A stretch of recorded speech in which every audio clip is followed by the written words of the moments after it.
மாட்டேன். அந்த உறவுகள் எப்படிப்பட்டது பாத்தீங்கன்னா, பைபிள்ல ஒரு நெகமி ரூத்துன்னு ஒரு சம்பவம் இருக்கு பழைய ஏற்பாடுல. அவளுடைய பிள்ளைகள் 2 பேரும் மறிச்சிடுவாங்க. அவங்களுக்கு 2 மருமகள்.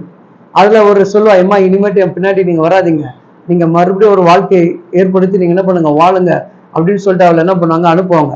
அல்ல ஒருத்தி என்ன பண்ணுவா, சரின்னு சொல்லிட்டு மாமியாரை விட்டு போயிடுவான். ஆனா ஒருத்தி என்ன பண்ணாலும் அந்த மாமியாரையே பின்தொடர்ந்து வருவாள். அவள் சொல்லுவா, உன்னுடைய ஜனம் என்னுடைய ஜனம், நீ எங்க இருக்கிறாய் நான் அங்க இருப்பேன், சாவும் தவிர ஒண்ணு என்ன பண்ண முடியாது, பிரிக்க முடியான்னு சொல்லிட்டு மருமகள் என்ன பண்றாங்க, மாமியார்கிட்ட போறான். இது எப்போ, பல ஆண்டு காலத்துக்கு முன்னாடி. இப்ப இந்த பொண்ணாது போகுமா, போகாது இல்லையா? இப்பதான் நம்ம கல்யாணம் ஆகி 6 மாசம் 3 மாசம் ஆனாலே நம்முடைய சூழ்நிலை நமக்கே தெரிஞ்சு போயிடுது, என்ன நடக்க போகுது ஏது நடக்க போகுதுன்ட்டு. அப்போ அந்த நாட்கள் என்னன்னா, நமக்கு ஒரு கடினமான ஒரு உபதேசம் இருந்தது, ஒரு கண்டிப்பான ஒரு தாய் தகப்பன் இருந்தார்கள். அன்னைக்கு அவங்க சொல் பேச்சு கேட்டு கீழ்ப்படிந்த பிள்ளைகள் அநேகர் இருந்தார்கள். ஆனா இன்னைக்கு நம்முடைய பிள்ளைகள் நம்ம கிட்ட என்ன பண்றதுங்க, அதுவும் பைபிள் சொல்லுது. பைபிள் அதுவும் என்ன சொல்லுது, ஒரு பைபிள் அழகா சொல்லப்படுது. எபேசியர் 6ஆம் அதிகாரத்துல, தாய் தகப்பனுக்கு நீ கீழ்ப்படியலைன்னா இந்த பூமியில ஆசீர்வாதமே இல்லைன்னு சொல்லப்படுது. உன் தாய் தகப்பனை கனப்படுத்தினாதான் உன் வாழ்நாளுக்கே எப்படி இருக்குமா, நீடித்த சாந்தமும் சமாதானமும் மகிழ்ச்சி இருக்குன்னு பைபிள் சொல்லுது.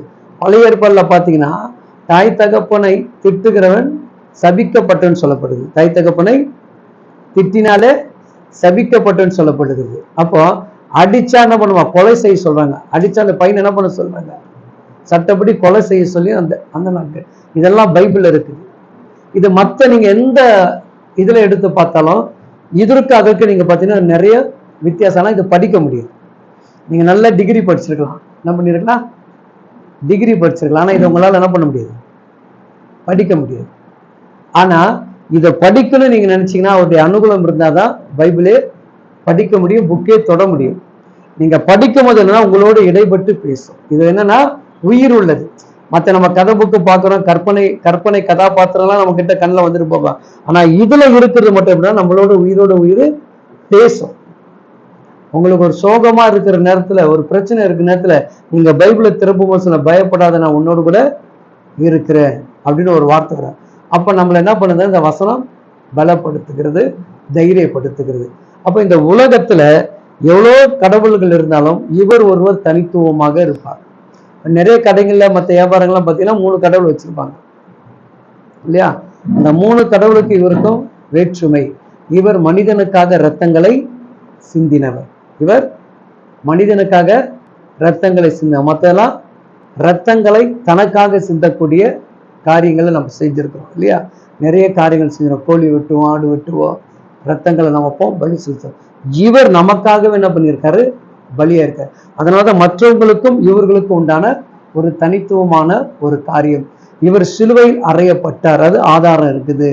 சிலுவையில் அறையப்பட்டு உயிர்த்தெல்லாம் இன்னைக்கு உயிரோடு இருக்கிறாரு.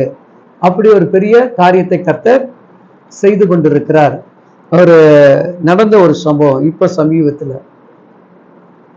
ஒரு மகளுக்கு பின்னாடி பயங்கரமான போன் இதாயிடுச்சுன்னு சொல்லிட்டு பயங்கரமான வழி. எங்க நைட்டு செவ்வாய்க்கிழமை சாட்சியில நீங்க பாத்தீங்கன்னா சாட்சி சொல்லியிருக்கோம், வாலிப பெண்.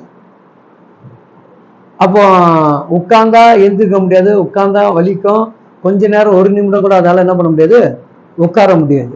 அப்போ ஜெபம் பண்ணி கடவுளுடைய கிருபையில ஒன்றும் இல்லாம நீ தைரியமா போன்னு சொல்லி அனுப்பிச்சாச்சு. அந்த பொண்ணு எல்லா ஸ்கேன் எடுத்து பார்த்த பிறகு அந்த இடத்துல என்ன கிடையாதுங்க, அந்த போனுக்கு உண்டான அந்த விளக்கலோ எதுவும் இல்லை, நார்மலா இருக்குது. அப்போ இயற்கைக்கு மேலாக இவர் என்ன பண்றாருங்க, அற்புதங்களை செய்கிறார். மருத்துவரை காட்டிலும் மேலான ஒரு மருத்துவர் இவர்.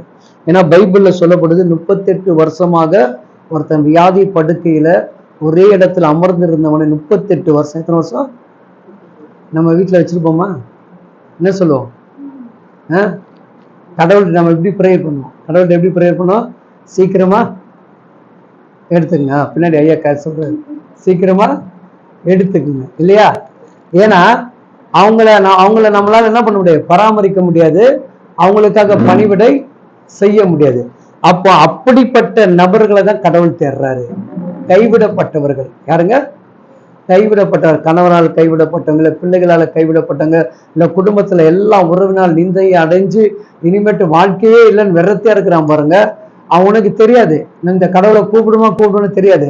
ஆனா அந்த விரக்தி வரும் பொழுது அவர் என்ன பண்ணாருங்க, யார் மூலமா கொண்டு வந்து ஒரு டிராக்ஸை கொடுப்பாரு, ஒரு பேப்பர் வரும், இல்ல ஒரு வசனம் வரும், இல்ல யாராவது ஒரு வீட்டுக்கு நீங்களே அவங்கள பார்த்துருக்க மாட்டீங்க, உங்க வீட்டுக்கு வந்து தட்டுவாங்க, சிஸ்டர் உங்க வீட்டுக்கு செபிக்க கடவுள் அமைச்சாரு. அப்ப அந்த நெருக்கப்பட்ட அந்த மனிதர்களை சந்திக்கும்படியாக இந்த ஆண்டவராக இயேசு கிறிஸ்து இந்த உலகத்துல வந்தார்.